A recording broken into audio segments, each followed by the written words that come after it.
Welcome back to the Football Tragics. I'm your host, Aaron. I'm joined here by Campo and Tony. Almost didn't have Tony for a second there, but he's managed to get in. So ahead of this big game, especially the weekend. Two in a row. I've made it for a second straight pod. We'll see how it goes. It's one of the only ones that Morty missed, eh? He doesn't usually Mr. Reliable. Yeah, he likes to call himself that, doesn't he? But we're going to jump in. It's probably going to be a shorter one today, given that no Morty here to ramble on. So here's the game for the weekend ahead. We've got Arsenal, Newcastle, Liverpool, Southampton, Norwich, Wolves, Palace, Villa, Brighton, Leeds, Brentford, Everton, City, West Ham, Leicester, Watford, Burnley, Spurs, and then we finish with Chelsea versus United. All right, that first one, boys. What are we thinking? Arsenal versus Newcastle. Campo, being a Spurs fan, I'll let you take us away here. What do you reckon? Is Eddie Howe still crook? Do you know? Is he still off for this game? Tony, do you know? I'm not too sure. I don't actually know if that matters, to be honest. But all reports will be saying that they would find out tomorrow if he's available for the game. Right. So we've got a day to wait. I don't think it matters either way because St. Maximum's turning up, scoring a hat-trick, and then taking the match ball home. 3-0 Newcastle. I mean, look, I've not gone the same. I've actually gone high scoring as well. I've gone 2-2. I don't know. I think Arsenal, they got exposed a lot last week against Liverpool. I know Newcastle's literally the opposite end of the table, but I don't know. I think they might have a bit of Saturday blues. So, yeah, I think it's going to be a high-scoring game. Like you said, I think St. Maximum's going to do bits this game. And, yeah, hopefully Newcastle can put a result together, but I don't know if they've got enough to win a game away, especially against a top 5 team, albeit. Tony, what do you reckon? You know how they always say you get a love for a player that doesn't play for your team? My love at the moment is Ramsdale. So I'm giving him a clean sheet. Newcastle are in the mud, and Arsenal's going to go 2-0. Like, they're not conceding. They're not going to offer anything. You've gone the logical answer. I mean, Campo's definitely gone the ballsiest, but I've gone, little on the fence there. While we are on that game, just before we jump ahead, I do have a question from an Arsenal fan, so I'm going to ask it now, and by the end of the pod, we're going to answer it. He wants to know, it's Josh Baxter, he's been on the show before, if you could watch one game in Premier League history that you don't know the result and watch it back, what would it be? So one game, Premier League history, and I'm going to flip that and give a second question, and it's going to be one of your team's games that you could watch back. So we're going to have 2 questions to answer in the pod. If you don't know the answer, you're going to obviously say a big game, but if you know the result already... Well, you know the result now, but which game would you want to watch back in the past? Oh, probably that Newcastle game. But yeah, we'll answer that at the end. I mean...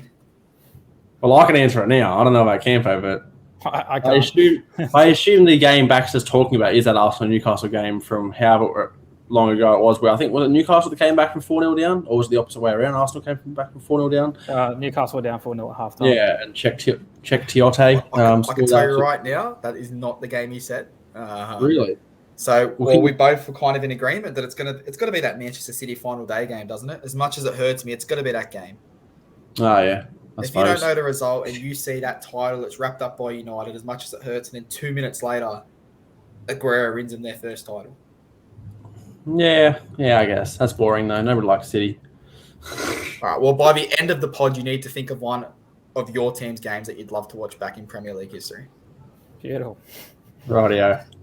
Premier League history. Damn it, I was going to say about that Champions League titles. Let's do all history then. We'll go all history then, and we'll talk about it at the end of the pod. We'll get back to that, but we're going to go into that Liverpool-Southampton game. I think pretty straightforward Liverpool win here. Southampton, they got into a little bit of form, but they've slipped up since. They lost to Norwich, we all know. Liverpool, they're going to be way too strong from Red Anfield. Campo, you'd agree with me there, surely? Yeah. This is going to be a training run for Liverpool. I'm sick of giving Southampton credit. I did it for 2 weeks. I'm taking it all back. It's going to be this could be 4-0, I think. Tony, you with us? Yeah, I don't think you can look past. I mean, if the way they've been playing the last couple of weeks, it's hard to think it's going to be anything less than a 3, 4, 5. Sky's the limit. Let's just hope it's not 9 again for Southampton fans. Jeez. Well, yeah, as I said, Morty's not here, but look, I think he's obviously going to be in agreement with us. I don't think he'd say anything less than 4 this game. Which brings us into Norwich versus Wolves. Coming off 2 wins in a row, lads. They win this game, and And the goal difference is terrible, but they're on level points with Leeds. So is it going to happen, Tony? What do you reckon? Norwich versus Wolves. Welcome back down to earth, Norwich. I'm going Wolves. I've shown a lot of love for them this year. They seem to be finding results against the smaller teams. The top teams, they might struggle, but they find results. I'm going to go Norwich to lose. Let's go 3-1. They'll go ahead, and they're going to get chased down and pegged back.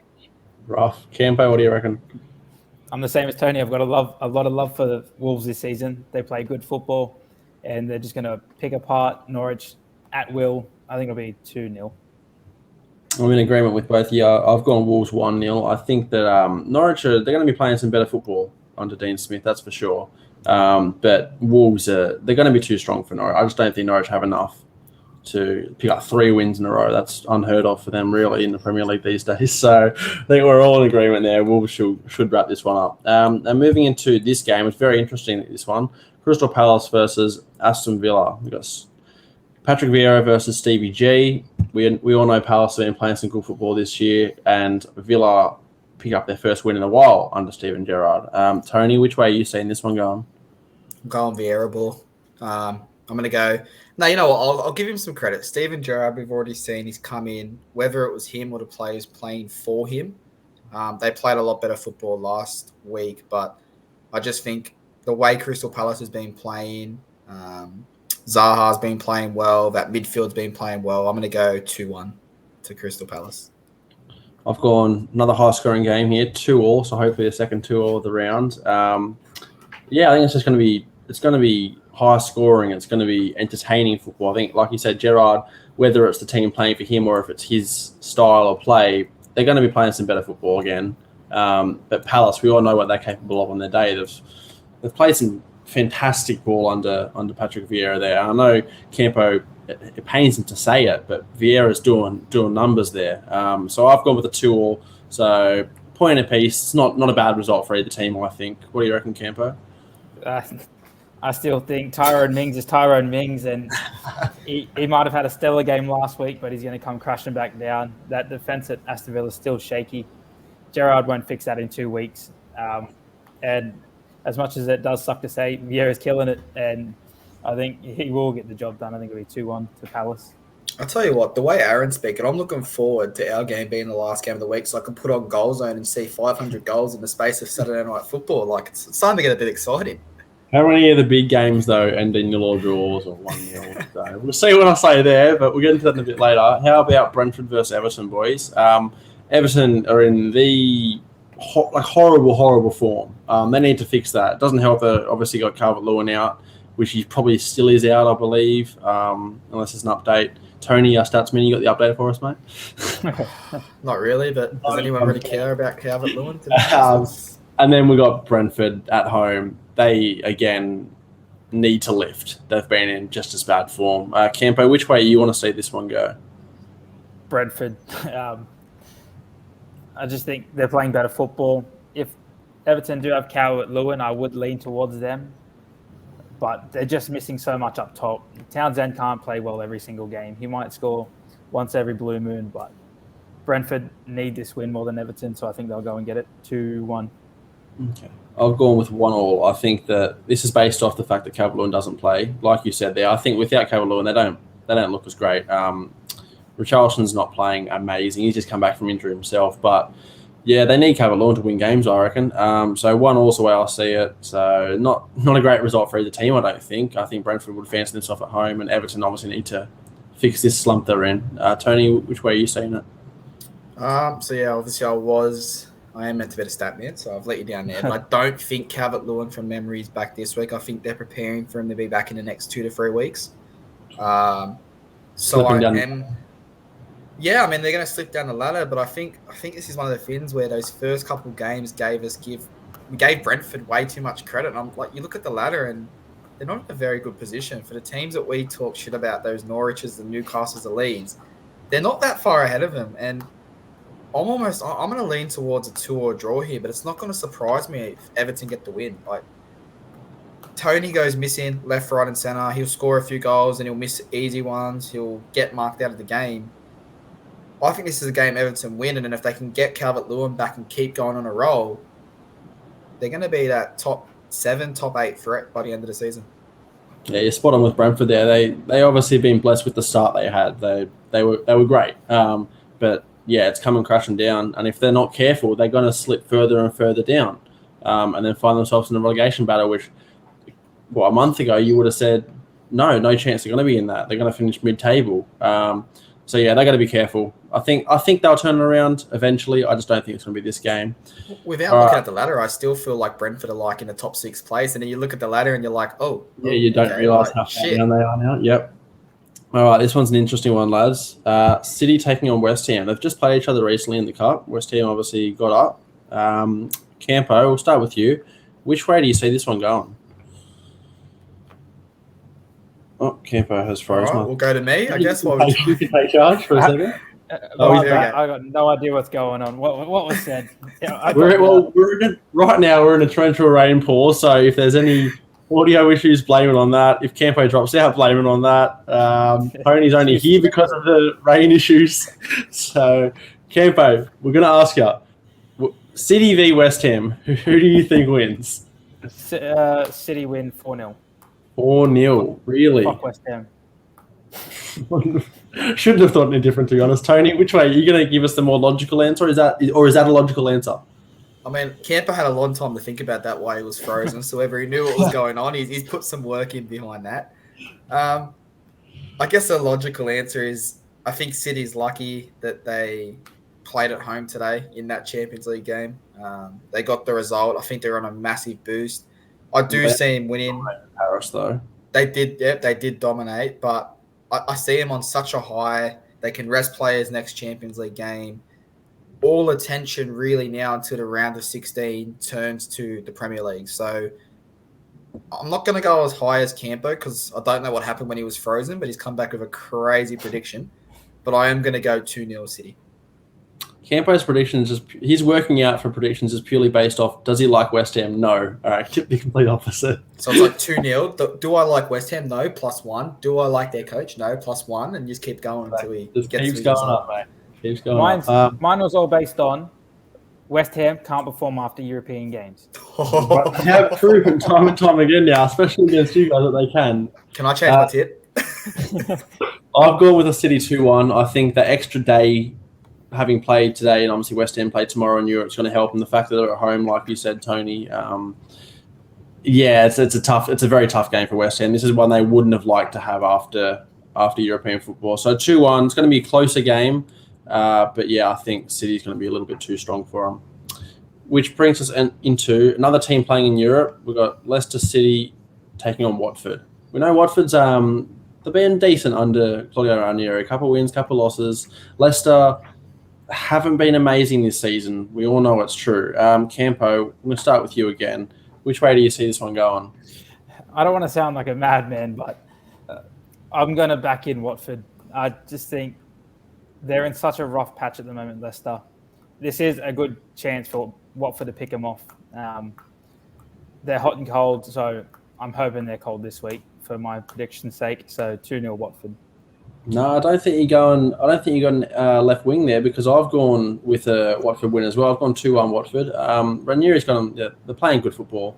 Leicester, they're going to be coming off a European trip. I'm not sure if they're away or at home.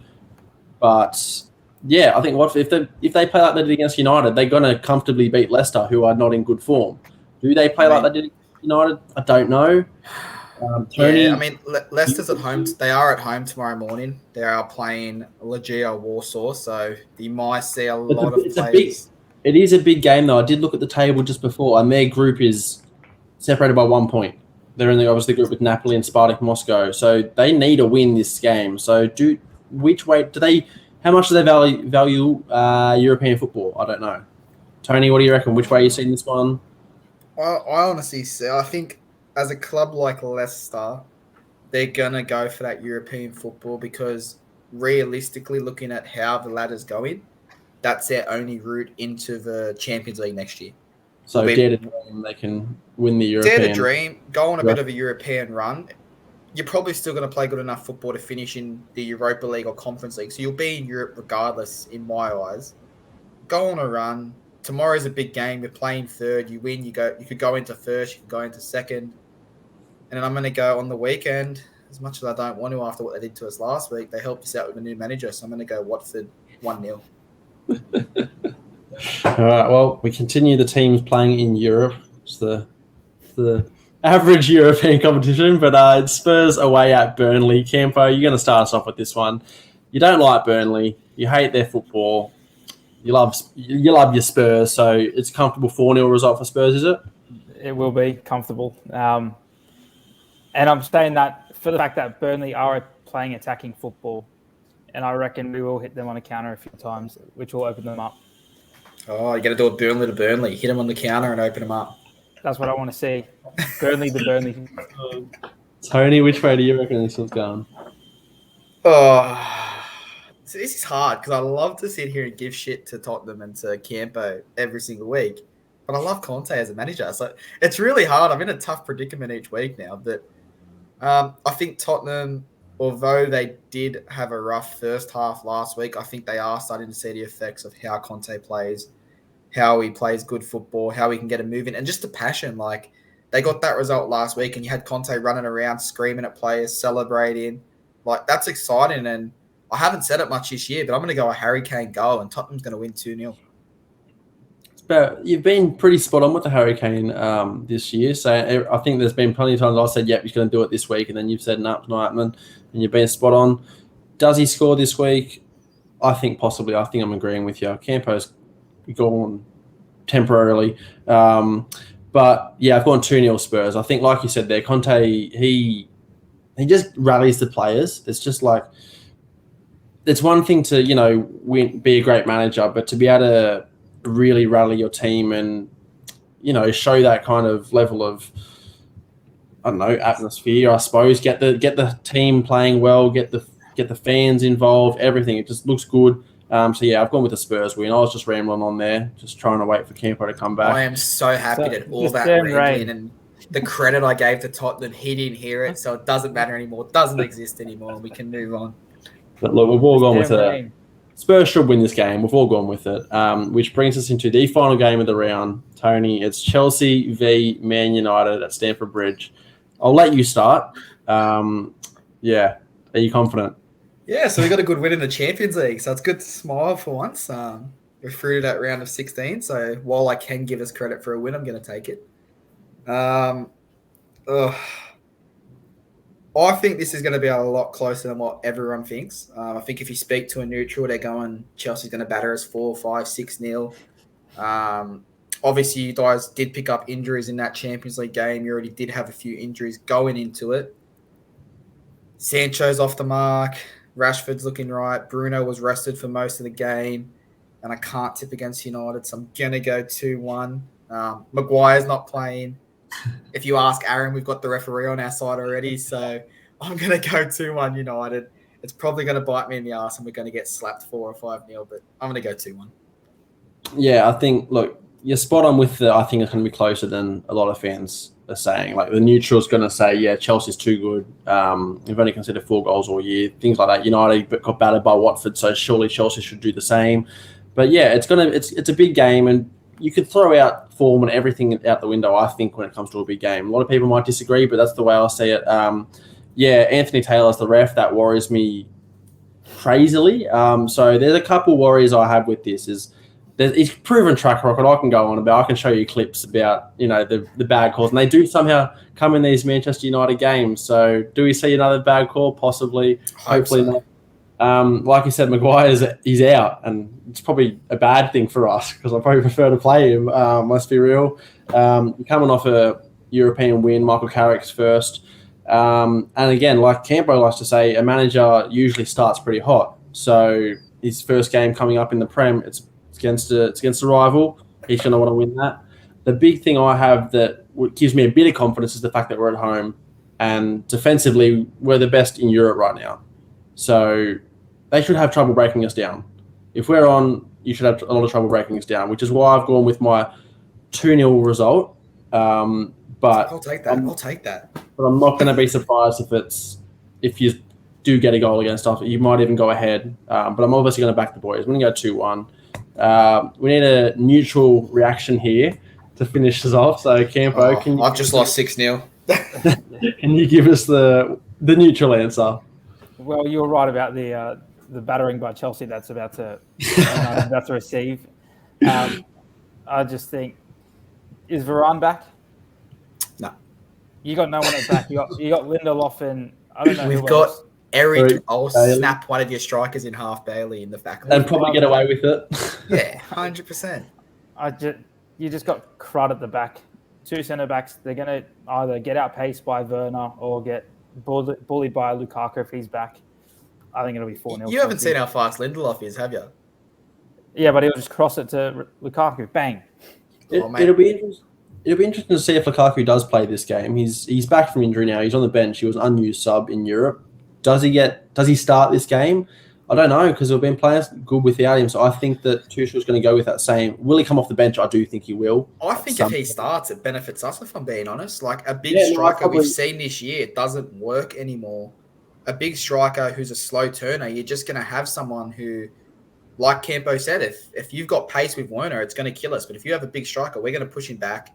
He's going to take that bad touch. And don't forget, most of that back line played with him. They know how he plays.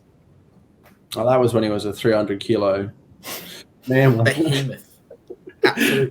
Yeah, I think I'm in agreement with you. I think that if we do start him, you're probably better off because it's a bit unpredictable when we play with Havertz or Pulisic up top because you don't know where their runs are going to come from. They're not just that big man that you can just mark out of the game.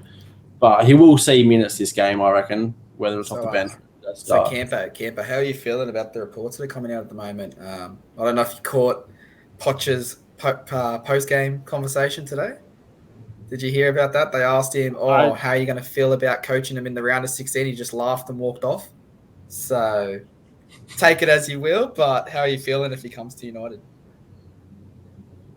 That he will break my heart. I want to stay on the United case. Like you said, Tony, Chelsea got a few injuries now.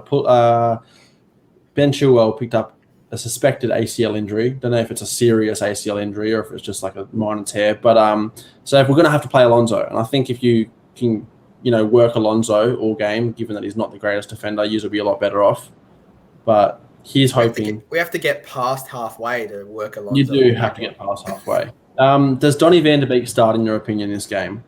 I think he does. I think it's a questionable one because McTominay, as much as I give him praise, was terrible in that Champions League game. He was probably one of the worst players we had on the pitch.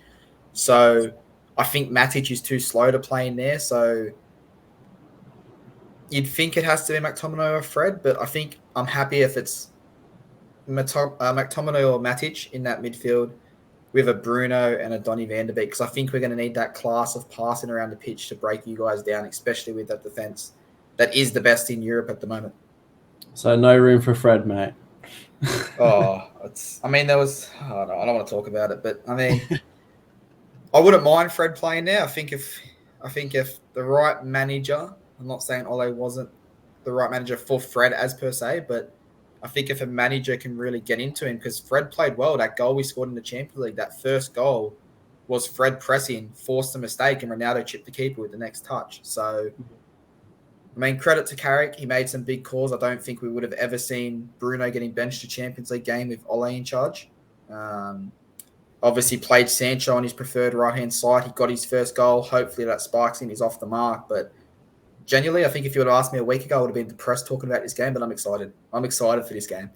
Yeah, well, it's going to promise to be a huge game regardless. It's Monday, 3:30 our time. Not forgiving for us, but to end the round with an absolute cracker. We're looking forward to it. So we will see. Hold on. You're not going anywhere just yet. You got to answer my question first. True. Got to answer the question. So, Campo, you haven't had many good wins in Spurs history, but give us your game. It could be any competition. If you could watch a game now knowing the result, what is it? Is it Premier League or is it? Let's go any because you don't have many good wins anywhere. I'll go based on Premier League. It'll be 2010. Spurs beat Arsenal 2-1, and that was at Danny Rose. Debut goal, absolute thunderbolt. The amount of joy that goal gave me, I'm like, it just can't be beaten. But anytime it'll be Spurs comeback in Ajax. Yeah, that was a great game. That's what I would have gone for if I was a Spurs fan. But you know what? You enjoyed that goal against Arsenal. Thank you. Aaron? Well, if you're talking any game in history, I'm going to say that Champions League final against Bayern Munich. It was everybody knows the craziness that happened in that game. Premier League, I don't actually know. I can't pinpoint one, to be honest with you. There's a lovely game. I wish Morty was on here. It's a lovely slip game that you could have brought up. But that is true. But in saying that, like, that's not. It doesn't. That game didn't mean a whole lot for us. Yeah. You know, it was more Liverpool being affected by that game. But it is a good laugh, and it's a good one that we can always bring up around the mates. So for your sake, Tony, for all our sakes, we'll say that game. What do you reckon about you, Tony, then? Oh, obviously it's hard to look past that treble-winning goal, isn't it? Solskjaer's won it. He's put us into the promised land. You would just praise him after being Ole out for so long. I've praised him more than what you'll find most people praising him. And I've still said thank you once he's left. So I think he's done a great job. And I read a very interesting thing where it was United didn't win any titles under Ole, but they'll win titles thanks to what Ole's done with this squad. So, yeah, I'm going to go that. And then only because Campo's just down there below me, I'm going to go that one where you guys had us down 2-0 and we came back to absolutely romp you. So, yeah, that's my fun for the day. I get to have a go at a bit of Campo. If Morty was here, it would have been the Gerrard red card after 10 seconds. But Aaron, hopefully I can say next week it's this Monday morning game if I could go back and watch it again. But we'll see how we go. I'm going to hope the opposite, although I want to hope it is. No, I'll actually say the same because I'm hoping it's our good outcome. Well, thanks, Baxter, as usual, for the question. It was an awesome one. So we will see you next week. Peace. See you later.